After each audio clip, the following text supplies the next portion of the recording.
அந்த கல்முனைக்குடி நாட்கள் மு.நி. காரியப்பர் அவர்களின் கவிதை தொகுப்பு.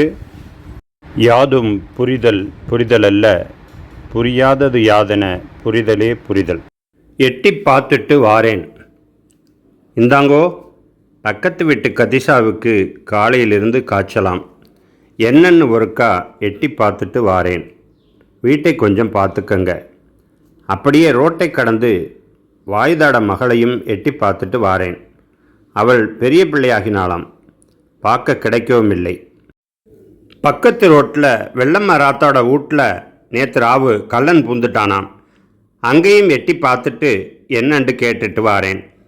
கொஞ்சம் கேட்டை சாத்திட்டு இருங்க, இல்லாட்டி மாடு பூந்து மரத்தை கடிச்சிடும். உங்களோட காக்கா வண்டியோட தம்பிக்கு கல்யாணம் பேசிட்டாங்களாம். பொண்ணு அயலூராம். அங்கேயும் போய் எட்டி பார்த்துட்டு விஷயம் அறிஞ்சிட்டு வாரேன்.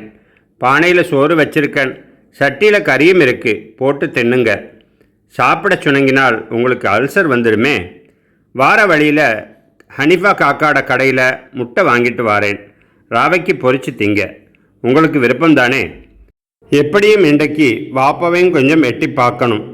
தங்கச்சிட வீடு அரைகுறையில் நிற்குதுன்னு அவர் ரொம்ப டென்ஷனில் இருக்கார். உங்களுக்கும் ஏழும்னா கொஞ்சம் எட்டி பார்த்துட்டு வாங்க.